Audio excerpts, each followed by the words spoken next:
I'm not a DJ, man. I'm a lawyer. Yes, you are. You're not a regular attorney. Not a regular attorney either. He's good to know. Good to know. So since we last convened, I guess we should tell people that we have taken our Beaver County radio show every Saturday from 10:30 to 12:30 on 1230 WBVP, 1460 WMBA, 95.1 FM, and some other FM station. And Facebook Live and YouTube Facebook Live. BeaverCountyRadio.com. Mm-hmm. We've taken our entrepreneurial talk and expanded it. Yeah, we have. We've gotten through all the things we wanted to get through. Stations on board with everything. So it's kind of like the terrestrial radio and sanitized version of this show on a weekly basis. Yeah, which it's fun because the audience is a little different. Yeah. Matt's involved. Yeah, we just throw some Purell on the speech. The talks, we don't swear, although I did. Oh, yeah, we kind of both of us had a mishap this past week. The same fucking week, too, man. Well, I thought because you were going to make fun of me for slipping, but then again, you ended up doing it before the show was. Anyway, you were at the last 5 minutes or something. 5 minutes. I got worked up, man. I got worked up. You did. And I said, shit. And I was like, son of a bitch. And I had a hard time holding it together, but I held it together. I went back and watched it. I'm like, man, I was so close to losing it. Well, what was great, though, was you did hold it together because you still had a monologue to get through after that. And I'm just staring at you, trying to make you laugh. And you didn't do it. I did not break character. You did not break character, but it was kind of funny. It was funny. And see, I intentionally said piss because as I was formulating what I wanted to say, I was using the phrase piss and vinegar. Yeah, it made sense. Yeah, but I'm thinking to myself, okay, if I say piss and vinegar, is that going to be a problem? I don't think so. But I did not intend to say as it was coming out of my mouth, I'm thinking, I shouldn't be saying this, Eric. But I couldn't grab the words and pull them back in. All right, so last time, or since the last time we have convened here, there's been an election. The midterms is over. There were some surprising results there. So just overall, now that you've had, I guess, a week or so, a week from today to digest it. Yep. So what do you think happened to the supposed red wave that was anticipated? Where do you fucking start? At the beginning. I don't know. So I think there's a low. So again, I'm so tongue-tied. I don't even know what to say because there's so many different reasons. So prior to the whole FTX thing coming out, right? Let's talk about what FTX is, though. So FTX, we'll get to the more details. So FTX is that crypto exchange that basically just went bankrupt, lost a bunch of fucking money, but was also the biggest donor to the Democratic Party. What's that guy's name? Sam Bankman-Fried, I think. SBF, they call him. He's got an unusual voice, that guy. Kind of the type of voice that you wouldn't really want to be sitting at a table listening to. No. I'll leave it at that. And when you look at the guy speak and his mannerisms, you're like, this guy is not put together. Would you give your money to a guy like that? But it's a crypto exchange. People were just putting it on the exchange. It wasn't like he wasn't investing their money. It was like a Coinbase, like an exchange. Okay. And it's fucking gone. But before we get there, so I think, one, the Republicans did a shitty job of campaigning. I think the Republicans... Messaging. Yeah, messaging, excuse me. Yes. I think they did a shitty job because they were banking on it being a referendum against Biden, and it wasn't. There were many other issues on the table that the Republicans did not speak to, which is why I think we didn't win key races.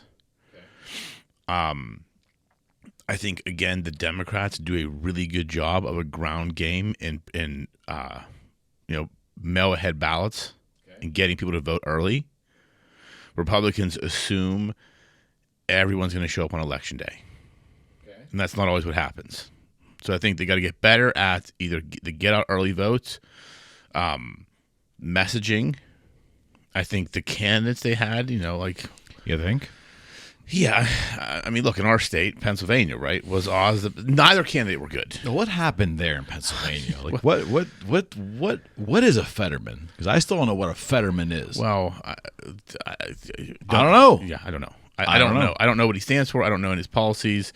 I know Oz wasn't a great candidate. However, I do know now with the whole FTX thing why I believe, and again, this is purely my opinion, why Fetterman outraised Oz 4-1. Okay. That Sam SBF, we'll call him for short to make it easy. He in this election cycle, I think he donated $40 million to key Democrat races. 40 mil. $40 million. Okay. $40 million. And he was talking on an interview I heard. He said I mean, he's on the lam now because he's being investigated. Like it went $32 billion. He lived off. He lived in the Bahamas. Yeah. Okay. Tax haven, but it's $32 billion is gone, just gone. So, he had said in an interview that at least $100 million he'd donate in the next presidential campaign, the presidential election. So would this be his money to donate? Yeah, his money. Well, that's the question. People are thinking it's investors' money. Okay. They don't know where it's all coming from. There's so much to learn about this FTX thing. And again, I know enough to be dangerous from what I just read and seen from both sides. Like this was corrupt money. Okay. Like he took money in this exchange. People were basically, you buy cryptocurrency, you put it like a Coinbase, or you put it on the exchange. They were taking that money and basically raiding their investors' accounts and using it to fund things. And it was like basically like Murdoch all over again. Yeah, but again, Murdoch was funding his own pockets. This guy, he spent money to get Biden into office. Right. His brother sits on the staff of a senator in charge of the one of the financial services committees. So his brother sits on the staff of this guy, which is completely fucking corrupt. How does that work? Well, don't ask me. Money went to Biden. The U.S. The U.S. gives billions of dollars to Ukraine. Ukraine invests $40 million during the war, $40 million into FTX. Ukraine. The country Ukraine. Yes.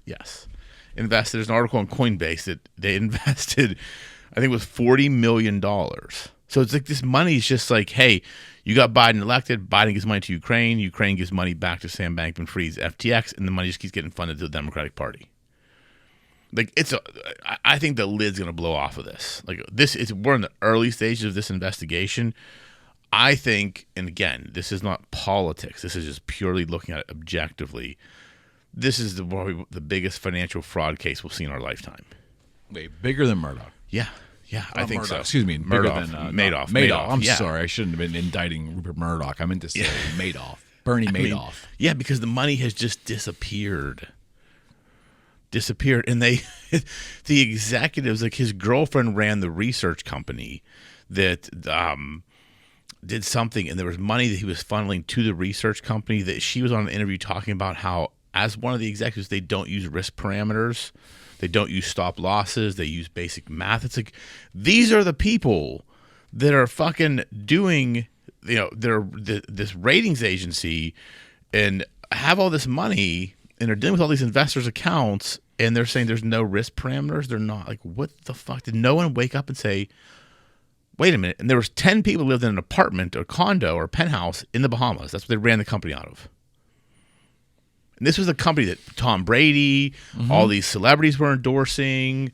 Like, it was a big thing. And now they're all like, what the fuck? Because this guy's gone. Money's gone. And conveniently, it happened after the election. So put two and two together. So speaking about just politics in general, I noticed that I was filling out a paper ballot at my voting location. As did I. With a number 2 pencil. Kind of like those tests I took back like in the early 80s. Yeah, I remember that kind of technology, right? The Scantron. SAT. Yeah, Scantron. I think that technology to scan those was developed in the late 50s. Somebody in the know told me. The technology guru told me that's how old that technology is. Okay. My question is, like, how all of a sudden is this more secure than the voting machines from the 70s, 80s, and 90s that had a mechanical element to them, or what came after, which was the touchscreen stuff? Like, how do we know that handing this in and scanning it in? And another weird kind of thing that I don't like, and I'll take a moment to vent. Voting was supposed to be a very private thing. Yeah. At least my whole life. Yeah, yes. But now, when I get this, like, large ballot, which would have been like, maybe like a a 14 by 22 piece of paper. It was 11 by 14 pieces of paper. Whatever it Yeah, is. yeah, exactly. I have to walk it over Yeah. with an attendant who's then taking it with me, putting their hands on it, and helping me slide it in the thing. So who I voted for is just wide open for this person to see. Yeah. Right? Yeah. Well, here's the other thing. So someone I know. I didn't like that. No. At all. Well, At all. Especially in the town I am with the selections I made. yeah. And understanding how the political machine in my hometown works, knowing some of the folks there and knowing where their allegiances lie, I was not comfortable taking my votes, exposing them to people that I know will talk. Of course, yeah, of course. That's what it is. I get it. It's local Yes. stuff, right? How is that private? It's not. That's fucking bullshit. Yeah, well, here's do you want better? So a friend of mine was telling me someone she works with, when she went to vote, she was waiting to make sure the vote counted, like when they slid through the machine, and it didn't register. And she's like, well, I'm going to wait. And they like did something. They're like, oh, something's happened. They just opened up the fucking machine and pulled out and said, this is yours. And she's like, how do I know that's mine? There's no number on it. Like, you just pulled one of those things and said it's mine. Like, they just opened the fucking machine. Like, what I don't understand is how, with where we are with technology, how can we not? We have blockchain technology. We have these things. How can we not figure out a better way to vote, a safe and secure way? Like, what the fuck? I want to know how it's racist. I've always wanted to know this. How is it a racist thing if we ask people to show their IDs so we know they're U.S. citizens? That's all I'm asking. Like, how is that somehow racist? Well, the position is, or the theory is, because minorities do not have the same access that non-minorities do to get transportation to get IDs or to get to the ID. This is what I've heard. Fucking again, bullshit. Well, again, this is what I've heard, and again, Maybe like 40 years ago, 50 years ago. my thing is, Maybe? Here's my thing: if you need an ID to see an R-rated movie, to buy alcohol, to buy cigarettes, to EBT cards, to do social service, we had to get vaccine cards. Of course. Why don't we have and why can't we require voter ID? I don't understand it, and I've never heard a good argument as to why we can't. No one's ever said, here's the reason why. I'm like, okay, makes sense. I've never heard an argument that makes sense. It's not. Oh my God, my brain. When I talk about this, I guess maybe I'm not articulating it correctly, but my brain wants to break every time I have to explain my position. It's like we have a Social Security number, which at one point in American history was something that was private. You kind of guarded that and released it at certain times. Yes. It's not the way it works much anymore. People are just exchanging Social Security numbers online like every moment for anything you apply for or to you. We cavalierly give our data away on websites every day. Yeah.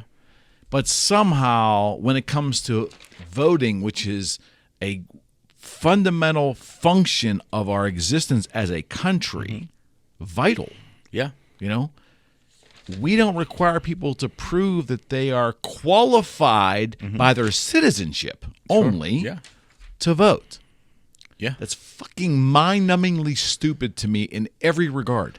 Not disagreeing with you, man. If you say something against it somehow, then I'm open to scorn because I'm an uncaring racist in some circles. I'm a racist now. Yeah. And it's been white people calling me that. Yeah. Unfucking believably.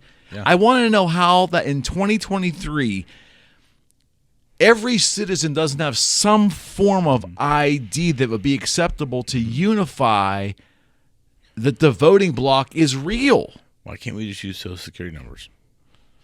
Why can't we? I mean, we have to. I mean, driver's license numbers. But here's the thing: Social Security number, right? Like you don't. Everybody has that. And here's the thing: when you go to apply for something, they do a Social Security verification, and if you put the wrong number, it doesn't match. It just doesn't match. Doesn't match the name, right? Yeah, you don't have an ID, right? You don't have a photo ID, but at least it's better than nothing, showing that this is the person and this is the Social Security number that matches. That means you're a citizen.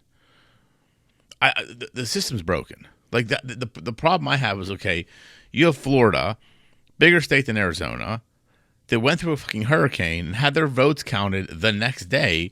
We're a week after the election, and they still don't even have all the votes counted. Yeah, so explain to me that. I don't know why we're voting over a month-long period, 2-month-long period.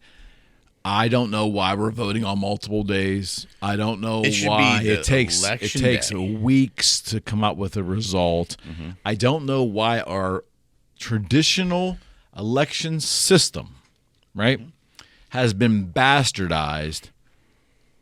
So the increase of technology has actually elongated the voting process. Mail-in ballots have done it. Think about it. Think about it. We used to have absentee voting, right? Which I believe we should for military. Of course. People out of the country. Okay, that's your right to vote. There should be a qualification for it. Sure. But we start doing mail-in ballots, right? Now, that starts happening way beforehand. It's easier to manipulate. I mean, think about it. That's what the delay is. There are certain things in this society that are set up in a way that just require attention. And that is, this is voting day. Yeah. If you can't be there and you want to vote, then make arrangements to get an absentee ballot in or find a way to get to the polls. Correct. Because we have this built-in mechanism of laziness in society now, and there's exceptions for everything. Yeah. And when someone does have an exception, we have to go at it now with kindness all the time, as opposed to saying some things are just the way they are, figure it out. Yeah. That's how big boys and big girls used to maneuver in life. We don't do that much anymore. So now when someone has an exception, they can't make it on election day, the society has to accommodate them. Yeah. It's fucking bullshit. Yeah. And listen, it gives the illusion of impropriety. It gives more fuel to those who think the elections are stolen or rigged or whatever. This type of stuff gives more fuel to that insanity. Yeah. Do you see what I mean? I completely agree. I am not sitting here saying that our elections are stolen or wrong. I'm not saying that. I have no proof of anything. Correct. But wouldn't you want to do everything possible to correct the process to give more certainty of the appearance, at least, of more certainty of integrity? That's my thought on the matter. Okay, so who's going to correct the process? The politicians. And this is how the politicians stay in power. The same thing with fucking term limits. The same argument with term limits. They're not going to institute term limits because it affects them. Whether or not things are being manipulated or not, it doesn't matter, because the illusion is there because of the changed system. There was an election day with absentee ballots. Why do you think a system changes? Again, I'm not sitting here. It changed to accommodate one side or the other. That's what happened. And they did it under the guise, to my understanding, of a worldwide pandemic, where they're sure, maybe we needed to make some kind of additional adjustments for people to vote safely. I get it. But guess what? Once we get past the pandemic, why are we not going back to our election day? Right? Now, if you say this, oh, you're a person trying to suppress other people's votes, or that means you must be a Republican, or you must be. No. It's like, I've been saying for decades, the fact that I can walk up and just say my name and they're going to let me vote is insane. It's absolutely insane. All you got to do is sign your name. That's it. But an 18-year-old can vote, but that 18-year-old can't go get booze. Right? Yeah. Or if that 20-year-old, or excuse me, a 21-year-old can now go get booze, guess what they're going to do? They're going to ask for his ID. Of course. Because he's going to get a beer. She's going to get a beer. But that same ID request is somehow offensive at the polling booth. Yeah. It's bullshit, man. There's no good explanation for it. There really isn't. There's no good explanation for it. I'm always willing to listen to a logical argument. Yeah, me too. No one has said or set forth a logical argument that said this is why we don't need IDs. Not in the year 2023. No, I haven't heard decades prior. Maybe there's some elements that pockets of people that are disadvantaged in regards to getting an ID. I get it. Not in the year 2023. No. Everything you need to do in this world requires an ID to identify who you are. Correct. Yes. Yes. It's bullshit. If you get pulled over by a police officer, Right. you got to prove who you are. Correct. Right. Right. Look, man, there's not even anything to say anymore because it's completely ridiculous. It's not going to change unless someone goes in and changes it. All right, so Trump supposedly, now we're filming this, I guess, an hour or so before supposedly Trump is going to announce whether or not he's running again. So I might as well get you on record there. Yeah. So do you think he's going to run or you not think he's going to run? I think he's going to run. I don't necessarily want him to run, but I think he's pissed he lost. Still. Oh my God, yeah. I mean, look, that's the type of guy he is. I think he's going to. It'd be awesome if he announced, I'm going to step aside and support the candidate of the party. Great. It'd be awesome. I don't think his ego will let it happen. And again, Trump, love him or hate him, he has an ego. But I also think he was a great president. I think he did good things for this country. Yeah, policy-wise. I just think man, I miss those policies, but I don't miss the man. No, I agree. The policies are great, but I think we're at a different point in this country now where we need a different type of leader. Like, what do you mean? Like someone that kind of has the same, like a DeSantis. I like him because I look at him as a toned down, polished version of Trump. Like, he doesn't take people's shit. He says it like it is.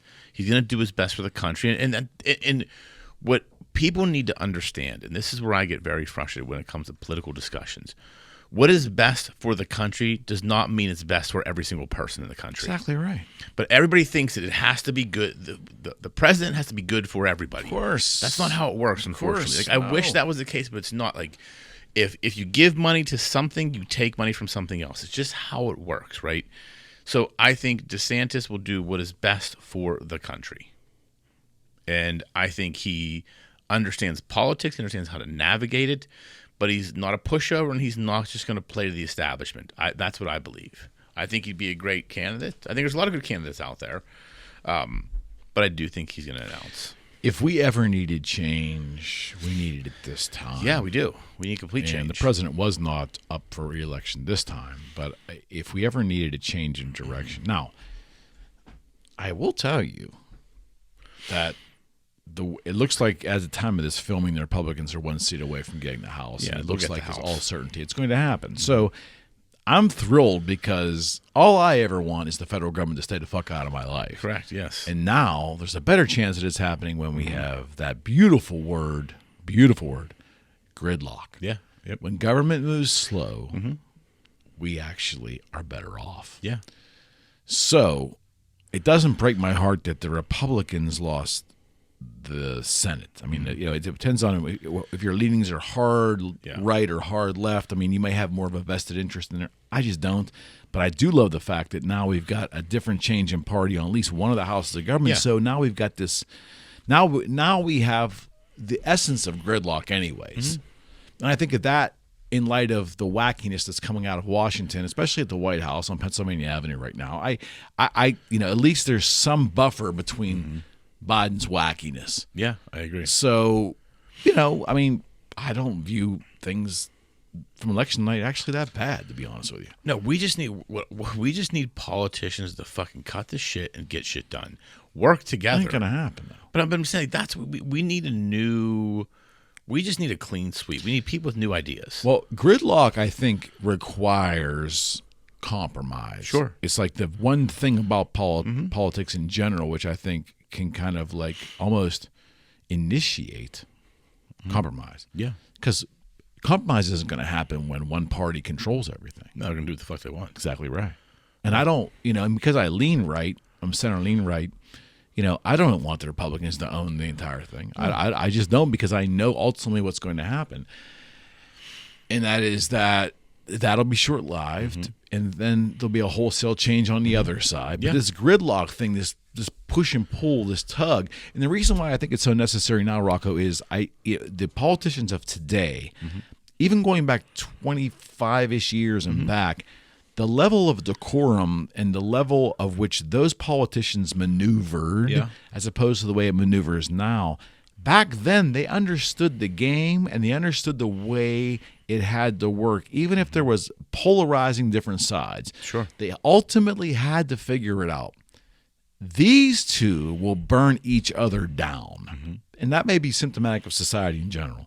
But I don't have faith that the idea of Tip O'Neill and Bob Dole, the idea of Gingrich and let's just say, Clinton era, that kind of like forcing itself to work together, that's gone. Yeah. McConnell and I guess that's McCarthy. Yeah. And I'm sorry, McConnell and Pelosi. Yeah. No. McConnell and Schumer, Pelosi and McCarthy. Yeah. They want to kill each other. Yeah. And this is why I think we need a wholesale change with theory. With the Republicans need to modernize, need to get with the times. We need younger, more intelligent, more focused, more lucid people in government, and we need people that are willing to compromise. Because you cannot go into, I believe you cannot go into government and think my way is the right way. Your way is your way. My way is my way. The right way is the third way, and we have to compromise. And the whole point of a two-party system is to find compromise. We haven't done it. It's too much. It's about power plays and fuck you, and then we are the collateral damage, the American people. 100%. And we need to get back to the way politics should be. Politicians that are there to solve problems, not to create problems. And I hope for the future of this country that we can get there. So when are you going to run? Someday. Someday. That's not a good enough answer. I mean, look, have I contemplated it? Absolutely. Have I thought about it in the past? Have I had discussions in the past? Yes. Am I now more inclined to because just the way this country is? Absolutely. I would love to take some sort of shot in the next 6 years, 4 to 6 years, and see. But I think there's some work to do. I think, but I come at it from a perspective like I would love to do it. Like I said on Saturday on our show, it's like I would come out of the gates like, look. If you're looking for skeletons, got a bunch. Here's a fucking shitload. If you want to dig up dirt on me, go ahead. There's plenty to fucking dig up. I'm not here for that. I'm here to make change. I'm not going to attack my opponent because if my opponent has chosen public service, then I give that person credit. And it's about who is the better person, not who can throw more dirt, not who can dig up more dirt. And if that's what they want to do, let them do that because that means they don't have anything to stand for. I have shit to stand for, so I'm not going to throw dirt at someone else or dig up dirt on someone else because it's pointless. What's the fucking point? Everybody's done stupid shit in the past. Like, no one wakes up when they're 10 years old and says, you know what? I'm going to fucking be a politician. I'm going to live a perfect life. I went to fucking college and partied my balls off and did stupid shit, like, in my 20s. Like, it's just dumb shit. Not thinking I'm going to run for politics. And how does that matter today? That's exactly what would be my platform. Like, I'll just give you a list. Here's what I'll do. I'll do the work for you, my opponent. If you want to dig up dirt, come to my house. Give me 2 hours. I will give you a list. Tell you the people to talk to. Call them all. And let's fucking sort this shit out so we can get that out of the way and actually talk about the issues. That's what I would do. And why do you feel that they just don't take that stand? They don't take that presentation. Because the machine tells them not to. Because it's a political machine, right? When you get in there, you're governed by the machine. If you want the money or the party, you got to do what the party tells you to do. You know, I mean, I would just hope that my conviction is stronger than theirs, and I would hold my ground, or I wouldn't do it. Like I wouldn't. I'm the type. I mean, you should know I'm not the type of person that follows rules. No. So it would be kind of one of those things where it's like, no, like if you want me to run, nice with others. No. I mean, I play nice with others. It's just rules are suggestions. That's the way I look at it. Rules are merely suggestions. And laws are guidelines. Exactly. But I do look. I do contemplate, and I really think I'm going to at some point, because if I can make some sort of change for this country, for my kids, right, for the future of this country, even if it's the smallest change, I feel like it's an obligation to do so. Oh, I'd like to see you do it. Oh. I would definitely like to see you do it. Will you put my sign in your yard? I think I probably would. I'd have to ask the boss, of course, but I don't think that'd be a problem. As upset as she is at the current election system, she'd be the one putting the stake in and doing it for her.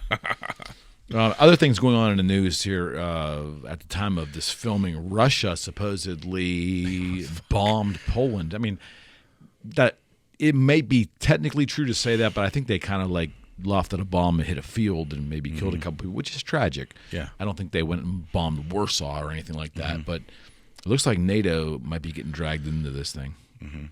And curious if that was the play. Was it a test of NATO to see, like I think we were talking about before, like is it really Putin saying let's test and see what happens? Let's shoot a missile over here, bomb over here, not a ton of collateral damage. Let's see how involved NATO gets. So it's almost kind of like, testing the dog, seeing if the dog will bite. And it's probably dangerous for NATO if they don't act, because if it's all bluster and bullshit, Putin's just going to be, I don't know, he's going to be encouraged to go further and further and further. I agree, and I think that's again not a military strategist, but that could be why he did it, to test NATO to see if they respond. If they don't respond, then it shows him their hand. I think they're meeting tonight, right? I mean, they're so as we speak, by the time that we're done recording, they're waiting to hear from Trump first, and then NATO's going to announce. They're in cahoots with Trump in terms of timing. Of course. It's like I mean, like they're only conducting warfare now on Tuesdays and Saturdays, because Ukraine and Russia are now off the main front page. If you haven't noticed, absolutely, yeah. I mean, the war can only be conducted on Tuesdays and Saturdays. They're off of everybody's Facebook profile picture as well. Like everybody that had the solidarity with Ukraine, all of a sudden that's no longer there. So depending on what news service you read or watch, and I'm getting a healthy dose of both to prepare for these types of shows. And now with our Saturday show, I'm really kind of like, and what a mind screw that is going it, and I don't do MSNBC because it's just out there. There's plenty of left. Yeah, there's plenty of left to counter on CNN to counter the right on Fox, and those two kind of like. Yeah, I would hope to find some balance, but man, it's like you just don't know what to believe. No, you don't. On one side, Musk taking over Twitter and making all these moves and kind of like playing chess as he does is landing well there. But over on CNN, it's like all these celebrities are leaving and they're taking their virtue with them, and all. So it's like you don't know. Is Musk like this to the average person who just doesn't pay that much attention to it? I can see where they're confused. Like Musk could be like this hero of society. Musk could be like the devil, right? No, I love. Well, we know Trump's the devil, right? But besides, devil number two. Trump's a genius, or excuse me, Musk is a fucking genius. I concur. I'm in that camp. Like he is a genius. He's given the power back to the people with Twitter, and the fucking left is going crazy because they can't control the narrative anymore. That's really what it's about. Like, look at when he came on board, all the information they found of them corroborating with the government, like the government to shut stories out, to stop the Hunter Biden shit from getting out. This is government officials they were working with, to suppress those stories during the election. Like that's fucking bullshit. Yeah, it's like that could have turned the fucking election. This is what And I'm not thinking the Biden administration is the only administration that's done this, but it's really visible to me now, and that is that there really isn't any separation between the statement from our presidency, from our executive branch of government, and a statement from the Democratic leader, the Democratic Party leader. There should be some kind of delineation that this is party politics, but this is country's business. Yeah, that separation is kind of not visible anymore. No. Do you know what I mean? Yeah, it's that was with Trump too. Like I look at the problem I have right now with the past two presidents. I don't remember Obama enough, but like Trump and Biden, like their message is all one sided. Yes, you are a Republican or you're a Democrat and you got voted for, but you represent all of us. Stop fucking attacking the other side. Stop attacking the fucking Democrats. Stop attacking the MAGA Republicans. You represent the entire fucking country when you decide to become president. You don't just represent half of us or the people that elected you. You represent all of us. And for both of those people, Trump and Biden, to badmouth one side of the country or a whole demographic, that's fucking pathetic and it's immature. And the shame of it is, it's like they're elected to govern everyone. Correct. But the statements that come out of that branch of government are completely tainted. Yes. Toward a liberal viewpoint to appease the 50%. Yeah. As opposed to government from the center. And Trump was no better. I mean, they're the exact same. They were the exact same. And it has got to be some unified stuff going on. And it just really, that polarization just, I would have loved if Biden would have said, you know what? I know you didn't vote for me, but MAGA Republicans, whatever you want to call them, you're Americans first. And I'm your president. I want to find a way to work with you. The opportunity was there to say that. That opportunity. Can you imagine? He demonized half those people during the election season. But can you imagine if he would have done something like that? Like, I would have been like, okay, I give the guy credit. Like, that is a mature, rational thing to say. Did you see Tim Ryan, the Democratic senator, his concession speech to J.D. Vance? I'm trying to think of the one where he talked about. Remind me of this one, Ohio. Yeah, he just said it was an honor to sit here and concede. Yes, because that's how it's supposed to be. Yes. But he's going to hold him to task to represent all of us. Yeah, which is right. I mean, you should say that. Yeah, 100%. And again, that's the problem with politics right now. It's too one-sided. I can distinctly remember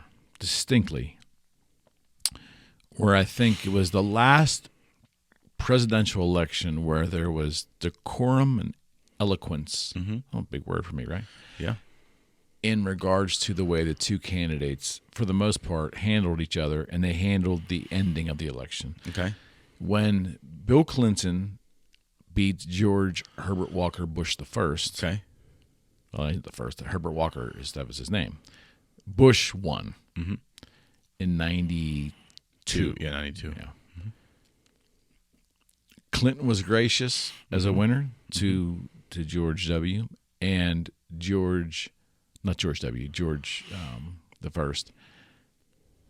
President Bush gave a tremendous concession speech, which included how to encourage young people to get involved in politics, and that's what the new president's campaign showed him, that it's time, and it made you feel pretty good. Yeah, but every election since then, it's gotten more caustic and more caustic and more caustic, and there just isn't decorum. I didn't vote for John Fetterman, and I didn't vote for him out of philosophy. Yeah. I share that. And I didn't vote for him because I think he's compromised medically, and I feel terrible for him and anyone going through that. Also, I'm bewildered that his family put him up to it. I'm bewildered that they were okay and the party was okay with running him and all that stuff. Whether he won or lost, I don't know the mechanics of that. Yeah. I did not vote for the man. Was not in love at all with his opponent, but in this situation, I had to pick a side. Yeah, and I decided to. I could have not voted, but I decided to vote for it. Yep. Where I differ from John Fetterman vehemently is that I'm a guy that likes casual clothing. Like, I dress rather casual as a realtor. Yeah. I mean, I don't think I dress like a slob. That's up for debate. No. But I don't dress like Rocco either. Different career paths, right? Yeah. Professions. Yes. But I like casual clothes. I'm not upset, for the most part, that society's gone more casual. But I also believe there's a decorum. Like, I wouldn't wear shorts and a Carhartt long sleeve hoodie to go see my client on a real estate appointment. No. Or to a closing table, right? Yep. Or to a, to a training session. right? There is a level of decorum, and I think when we ignore that, some of the goodness within our society gets removed. Mm-hmm. Now, that's just me. I agree. Other people can say, hey, you're full of shit. Maybe I am. Yeah. Maybe that's just an old guy talking. I don't know. But when you remove that, I think it shows I think there's a level of baked in respect that goes with the seat and the organization, the political organization of the country, the system.